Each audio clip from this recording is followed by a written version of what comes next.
So Kelly's backstage working on getting our one last presenter on. She's asked people to think about the VIP chats for Thursday, which one you might want to attend, and also to go see what's on Twitter, post a few tweets about what you're learning, kind of share some information with each other and collaborate and get to know each other and make those connections now.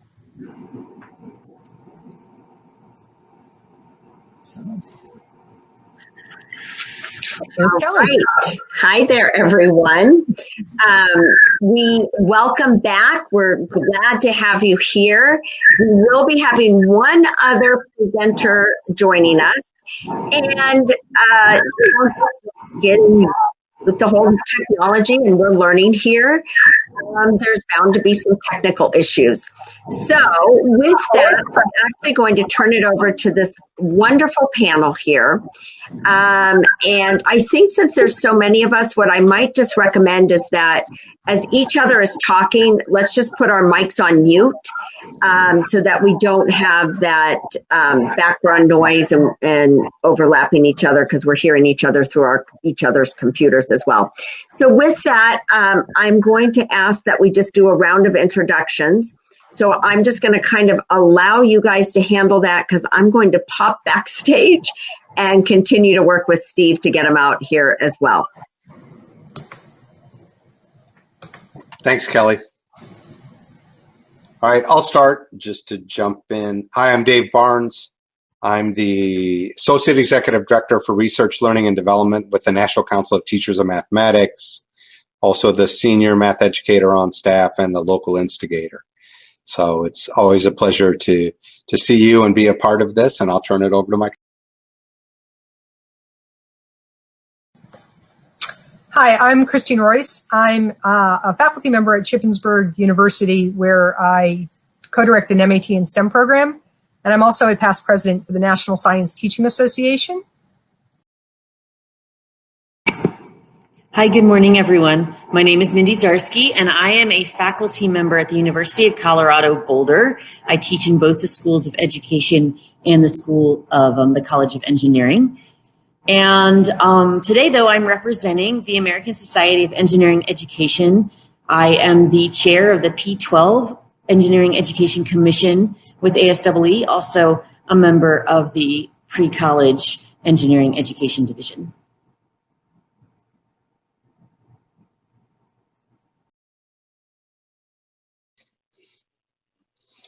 Okay, while we're waiting, we're going to tell our worst. So I'm going to tell my worst math joke, and then you have to tell yours, like for engineering and science. So, so the worst math joke I know is, why was 6 afraid of 7? Because 7, 8, 9.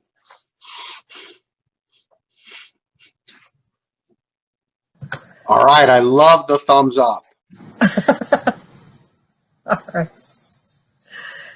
I'm not really great at remembering jokes, but so a statistician, a mathematician, and a scientist were all in a room, and fire broke out, and they finally put it out, but they started to have an understanding of why it was going on. So the mathematician was actually calculating some things, and the scientist was looking at, what point different objects end up having a point for catching fire. And all the statistician was doing was running around the room setting more fires. And when they looked at him and they said, "So what's up with that?" He says, "Well, obviously, if we're going to solve this problem, we need a larger sample size." I got nothing. I really got nothing. Dave, do you have another one that you can do for me? Okay. So, another joke. So, do you know, so in mathematics, there are also actuaries. Actuaries are people that do the statistical tables and that, okay? So, do you know how to tell if an actuary is an extrovert? He looks at, or she looks at your shoes. Okay. All right, so we assure everyone here joining in virtually that we are not going to tell jokes for the next 50 minutes. while Kelli is working on getting Steve here. I would love, though, to start a discussion. So if everybody could find your discussion chat. And since we're talking about effective strategies for STEM integration, do us a favor and start to put in what your one go-to strategy might be associated with integrating subjects. We know time is always an issue. Collaboration across subject areas is an issue. But what's your one go-to strategy?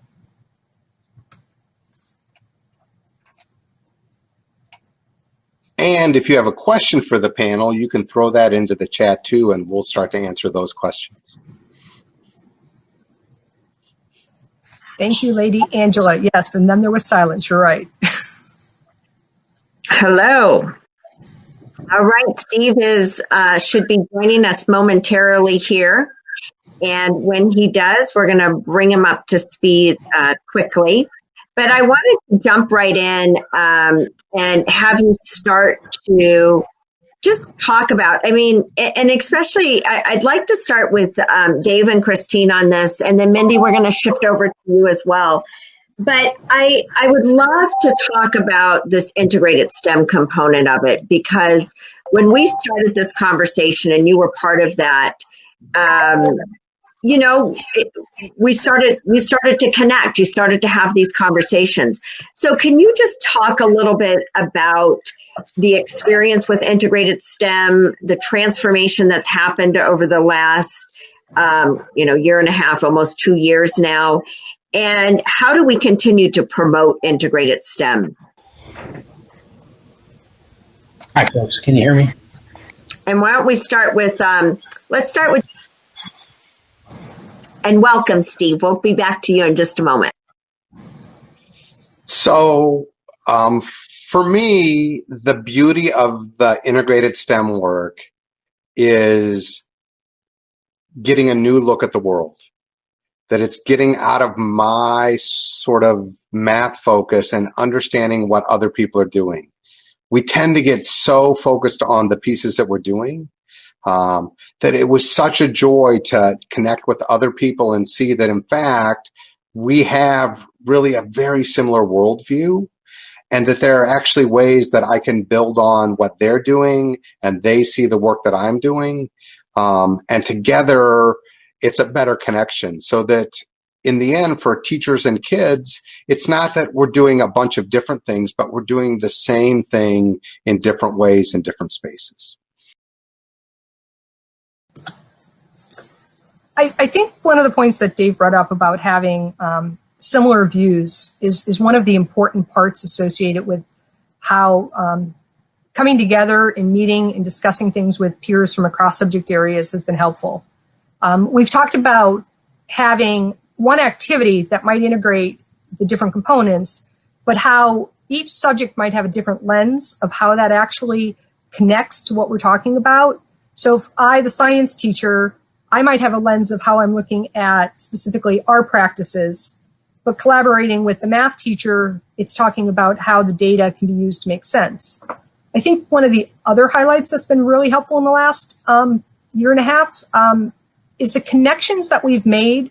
We didn't let drop when the conference was over. We've continued to have some ongoing Zoom calls. We've continued to talk about how to write and do some collaborative efforts like that, sharing information at each other's conferences. So I think that's been one of the highlights of how the coming together has been beneficial.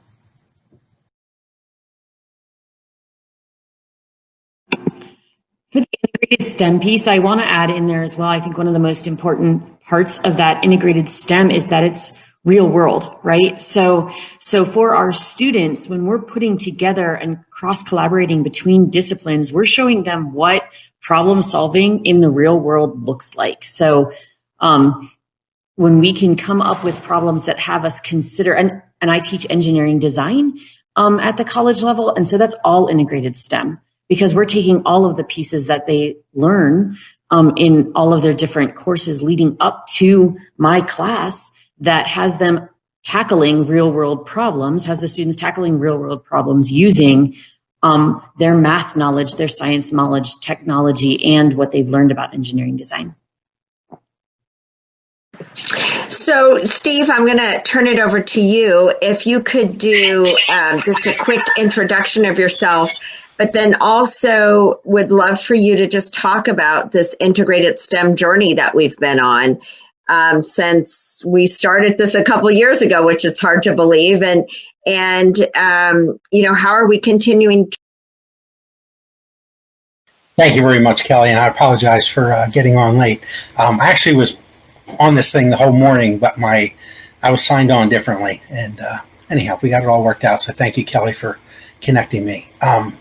So I am Executive Director and CEO of the International Technology and Engineering Educators Association, ITEEA, and we focus on the T&E of STEM. We do that through an integrative STEM education approach.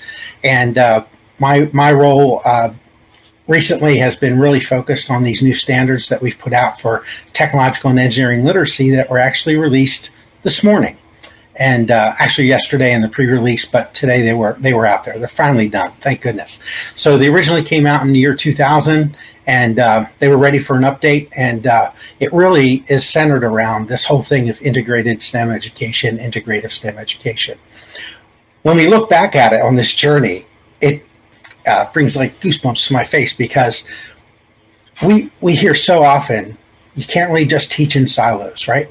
Can't teach in silos.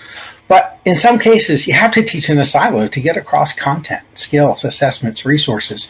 And then there has to be a way to make this thing come together and engage all students. And the cool thing is, when you take the S, the T, the E, and the M, and you put it all together, and you do it through an integrative approach, it really sparks it. It takes it to a whole different level. And it helps then reinforce what was learned in the silos. So silos aren't really a bad thing as we look at it. And that's part of those three principles that Dave talked about in his presentation with the STEM for the Power of Collaboration for Change paper, and all the work that has been done with these organizations that are on the screen right now and others to make this all happen. And the playground is pretty big right now, and it's getting bigger. And I think that's a good thing. So the journey for integrated STEM, integrative STEM is a unique one. I don't see an area to put a chat window in it, right? So I was going to put a link in or two. Is there a way to do that on there?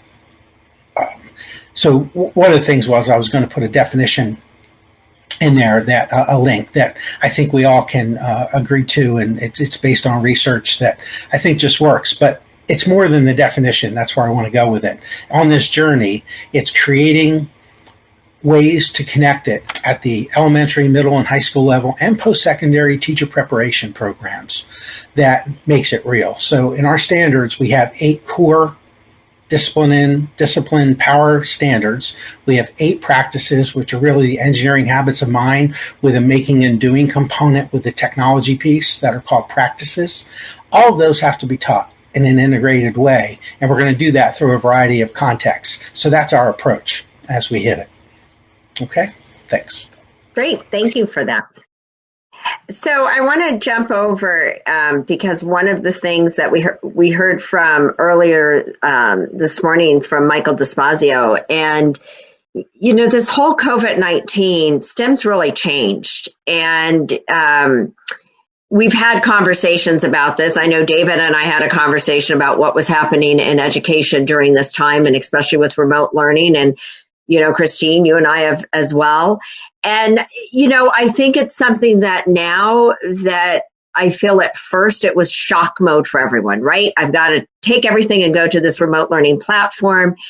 And now we're starting to calm down a little bit. And now it might look some form of blended learning. But how do we continue to ensure, and to your point, Steve, yes, it's important to have those content areas.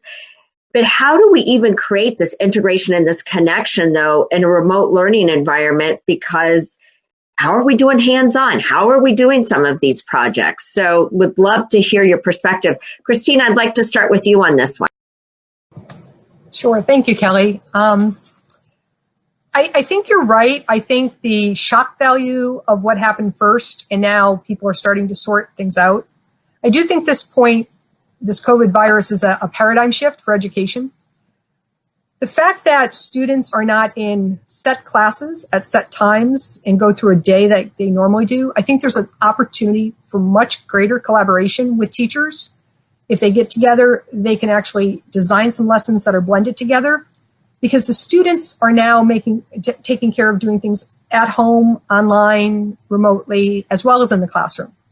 So if they can design some blended collaborative activities that they can deliver to the students remotely, they have a better chance for engagement, I think. I think the hands-on part becomes a little bit of a challenge in the traditional sense of what the materials are. But I do think there's still the ability to say to students, you have materials around the house, you can use an online simulation, you can use an online illustration to discuss. So there's a lot of ways that we can substitute for hands-on, even though it's not the same exact, but get the students engaging in that discourse. They're used to being online, so getting them into a breakout room, asking them to put information together. And I also think it's going to help teachers if they start to plan together, because the time it takes to plan for online is a challenge. So if they start to collaborate together, they're going to be able to meet multiple competencies and focal areas.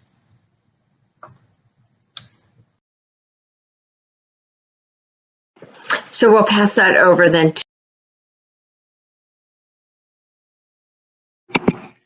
Yes, I want to echo what Christine said, that it's doing team and group and active learning remotely is still entirely possible, and it just looks a little bit different, but I think it might feel different to us as teachers. I'm actually a former middle school and high school science and math teacher as well. I think it feels differently to us because we're not able to circulate the room and see what's going on with people during, by reading their body language as easily as we can. We just finished, or we're in the middle of finishing up a series of American Society of Engineering summer P12 camps for students. And I think those are great examples of how we were able to do hands-on projects with teams of students over the last couple weeks. So with that, what I encourage everyone to do out there is to continue working with your peers, but don't do this from scratch, right? There are a lot of resources out there available for you in order to do these types of hands-on, active, integrated STEM learning activities with your students that use common household items. And so I know some of the resources that pop into my head, I know that everyone on this panel has resources that they're using that they can promote. I know that through the American Society of Engineering Education, there is the EGFI, which is the Engineering Go For It resource, which has a lot of hands-on activities. I see the Boston Museum of Science scrolling up here and NASA scrolling up here. The Teach Engineering Digital Library has a lot of resources. ITEEA, of course, has a ton of these resources as well that are group work and active learning with students. And as an engineering faculty, I tackled this spring as well to keep my teams of students working together on design projects that were integrating everything. And I just recommend those breakout rooms that Christine mentioned, but also thinking about having them, or Google Hangouts or whatever it is that your class, your district is using, but also have them thinking about managing themselves as teams as well. And so there are lots of different apps out there and things that students can use that can help them create that shared space together. So think about utilizing some of those platforms as well. But don't invent it from scratch. Go find it. That's great advice there. So I think we're all in this together. So it certainly is. So David, I'm going to turn that over. So we should not waste a crisis. Oh, your mic. Oh. Can you hear me now?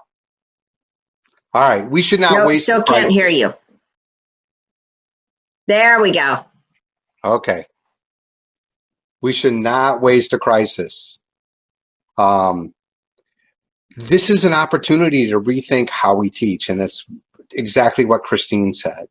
I will tell you that from my perspective, there's oftentimes in math the question of how are we going to cover something?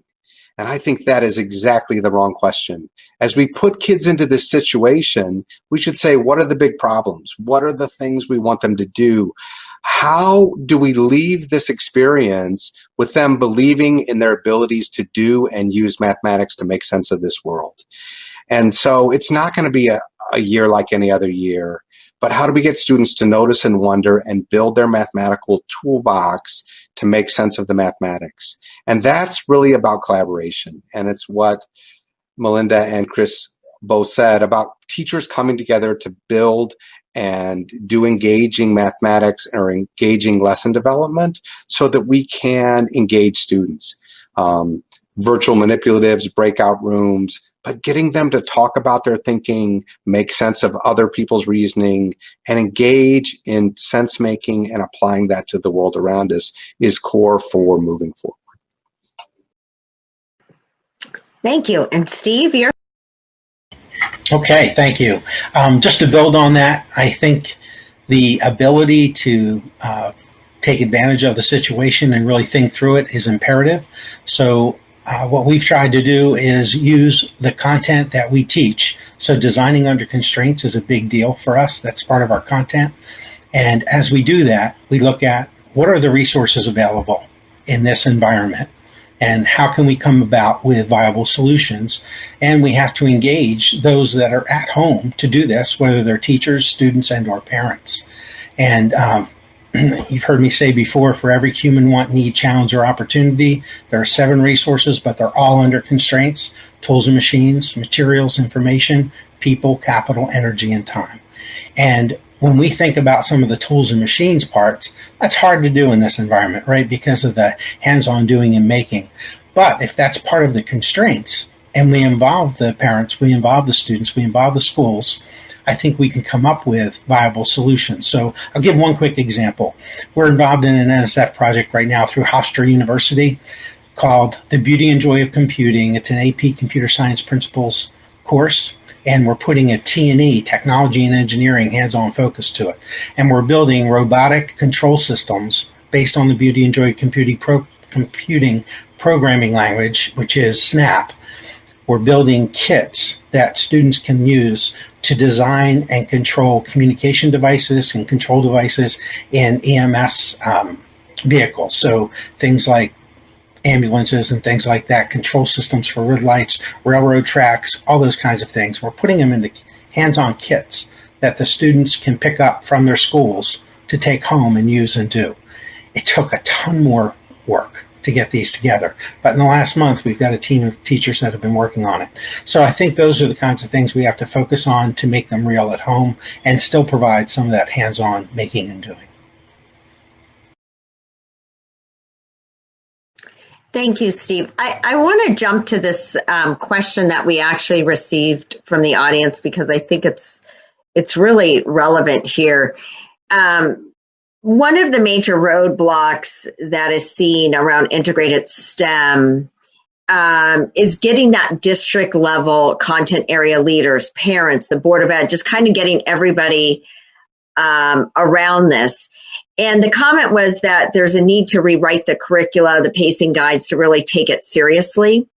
And they need budgets for the STEM related materials. So how do we do this? How do we create this level of buy-in and change? Because otherwise you get tiny areas of excellence. It doesn't really reach all of the kids.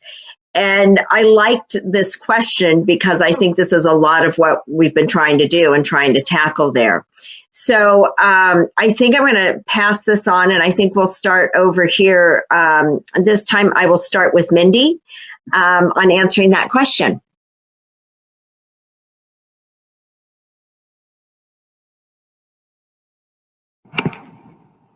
All right, so there's lots in that question, right? There's lots to unpack there.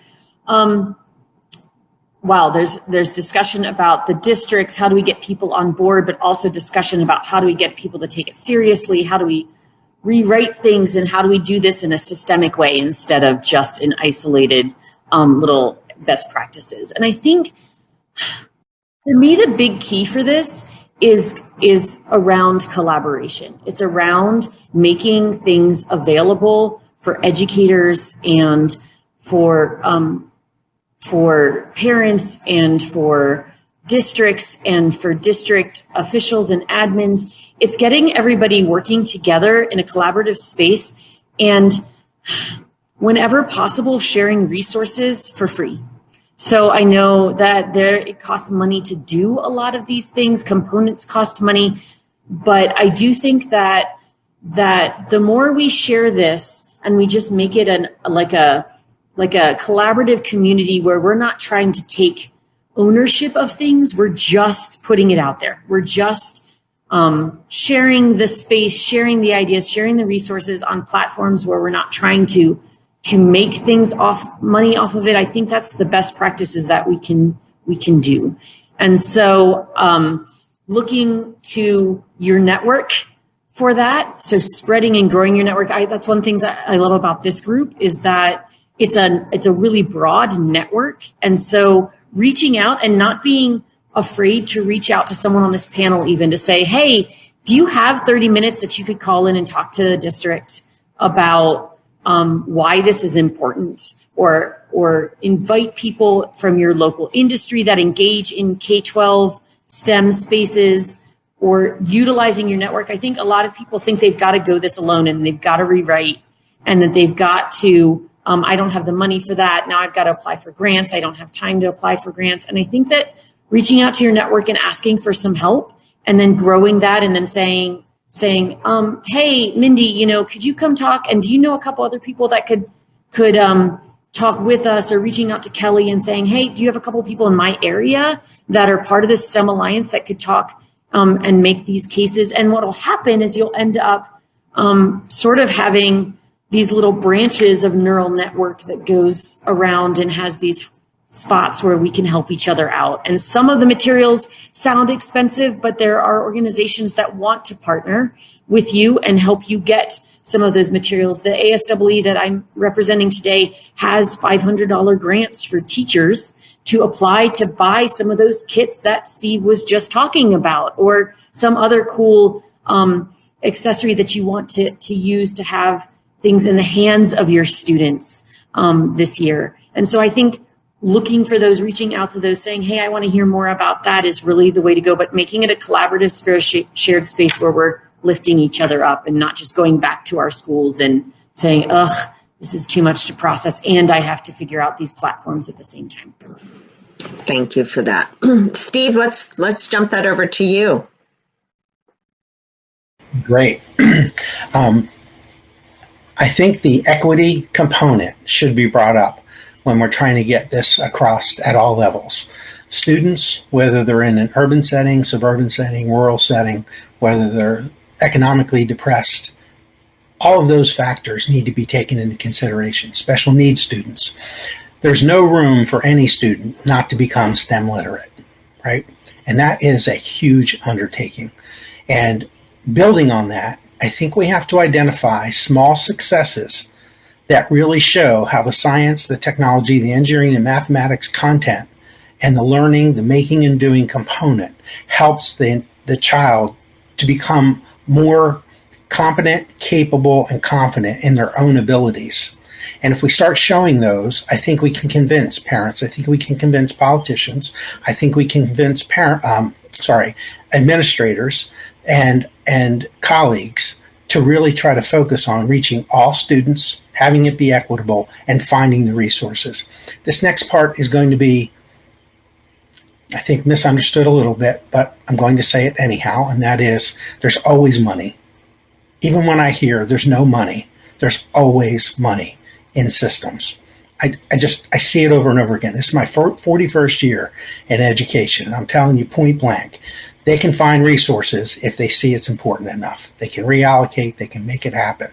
So don't let that be a barrier. I'll leave it with that. Thank you. That's great. David? So I think we couch it as working smarter, not harder, and connecting these two together. The other piece, and I will tell you that leadership matters. So what both Mandy and Steve said about connecting with leaders, they make a difference. The other thing that I would think about is we can't change everything at once. So think about changing 10%. So 180 days, you throw out the testing thing. So that's like 5 days the first semester, 5 days the second. And what are we going to do in each of our classes to find a way to look for some integration? And you don't have to go across every element of STEM. You just have to pick mathematics and one of the other ones. Okay? and find a way to do that integration. The other piece, and this is back to Steve's equity piece, is that it can't be the teacher lottery. That while you should test some things out, we need every teacher, like every teacher in fourth grade or all of our algebra teachers to do this. So it doesn't matter that every student gets this opportunity to engage in this integrated STEM piece rather than I got lucky or I didn't get lucky. It needs to be for each and every student. Terrific. And Christine over there. Sure. I think I'm going to connect this idea to a question that had come up in the chat while we were waiting to convene about how does entrepreneurship connect to STEM? And I think there's a really good opportunity to build in entrepreneurship by having integrated STEM where students are looking at local problems and collaboratively teachers are asking local businesses who have these local problems to come in and participate and hear what the kids want to pitch. You can tie in that language arts. So going back to Dave, even if it's 5 days in a marking period where all subjects get together, they could do the writing, they could do the persuasive arguments, they could put together that. If local companies and businesses are starting to see that there's relevance in what the students are doing in STEM to solve their own problems, they're probably going to be more likely to fund a smaller project. We're not even starting to get at the tax base yet, but I think that's that building connections that Mindy was also saying, so put together some kind of entrepreneurship connection. I think a lot of other countries are starting to do this much better than we are, that they see that STEM is what drives the future and entrepreneurship is what funds the future. And I think we as teachers could figure out how to use our content, no matter what it is, in one of those scenarios where we're bringing in the community people. One of the things too is that I've thought about this and I was corrected because I guess this really has been our third year with the STEM Leadership Alliance here. And one of the things that what is the value of this and how has this changed your mindset? Because we have all of these great participants that are out there. So what is that message for them? How are we getting them to say, based on us coming together, having these kinds of conversation, how has this changed your mindset? How has it helped you with integration? But even more importantly, how do we take this now and get it applicable? And how do we help participants transform within their school, their district, their community, whoever they're representing? And let's start with. So I think that what we have is a catalyst. It's the start of a connection. And what we need to do is maintain the momentum. And I think building those connections, being connected with people, and finding those opportunities where it's not we need to rebuild it, but we need to connect the resources and do that element. So in this group, you have a wonderful range of expertise. And I think, Kelli, the next piece is to say, how do we move this from this event into sort of working groups and connections and sharing the stories of how it works? I think that's the next step of sharing where are we seeing it working and how did it happen and how we can build off of those elements to come together and make this all happen.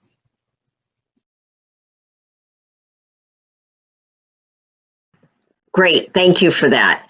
Let's jump over to Christine. Thank you. I think Dave's point about taking what is started here and continuing the momentum, even if there was a location where everybody involved could put up some kind of post-it in search of help on, or the short elevator pitch in a couple of sentences that, this worked really successful, connect with me if you're more interested. Some kind of discussion board or chat or location where we can actually ask for the help when we need it, and then also offer the help of what's worked well for us. I think those kinds of components are important. The lounge has been wonderful on this platform because it's given us opportunities to go talk to other people, which is part of what a face-to-face conference is great for. So bringing that virtual helps, but not just stopping at the end of Thursday and saying, it was great, I've got a lot of ideas, but keeping those connections and knowing that anybody who would like to reach out and connect with me, I'd be happy to connect with. I might not have the answer, but I might know who to send you to. And I think that's how those interconnections and webs develop that help support all of the areas. Thank you. I agree. I mean, I think there's a lot that we can do to move to the working groups, to keep that posting, to keep that conversation going there. Steve, let's turn that question. Yeah, I think I'll just build on that. I think the 365 connection all the way across the board every day and having a way to do that among our groups and others is really a big key to this. And having that momentum keep moving is huge. I would say about 7 years ago or so, I remember people starting to say, this STEM thing, I think it's starting to burn out. I think, it's overused, it's not going anywhere. Well, I think it's just gotten stronger. And the reason is, I think we've opened up more. I think we're starting to share more, integrate more. And I think that process is not going to slow up. So the momentum is there. We need to keep it going. Hopefully it's like a snowball rolling downhill and it's gathering more speed as it goes and it's becoming larger. So I think that's really the key as we move forward. I'm hoping that we can start to cross-share more of this in terms of this virtual approach as well. I think, David, that 100 days of professional development you guys are doing online is phenomenal. I can't imagine the amount of work behind that to make that happen every day. We do about 2 or 3 a month, and I think it's very difficult. But it's wonderful you guys are doing that. And I know NCTM is doing it, and ASEE for their folks. I think the more of that we collaborate and cross-collaborate, it's really good. So I know we've talked about it, but that STEM 4 paper, I'd love to see our groups that are on the screen right now go ahead and do one, for each of our groups and share it and involve it. I think that would be phenomenal. And then the last part I wanted to say was David and I were approached and it's posted on the NCTM site and our site right now with a paper that Chuck English and Al Byers asked us to participate in writing with them. And I'm sure everybody here knows them. I know Al's on the agenda and through VCU. And it's a good way to make us rethink and look at it from another perspective. When you start participating in these cross events, it makes me start thinking more, about the science, about the math, especially as we move into it. So, thank you.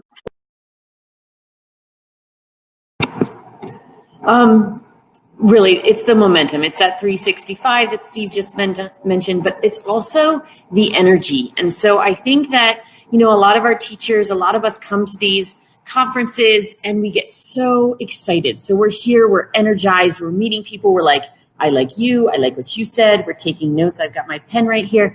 And we're like, I want to look that up. I want to look that up. And then we walk away feeling great. We've got this stack of aspirational things we want to do. And then life catches us again. And we're like, okay, I can't do this because I've got to figure this out first.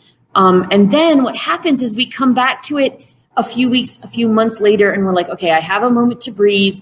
I have this stack over here. It's like your nightstand stack of books that you've never gotten to, right? It's like over here, and you're like, now I've got some time. I'm going to go back and do this.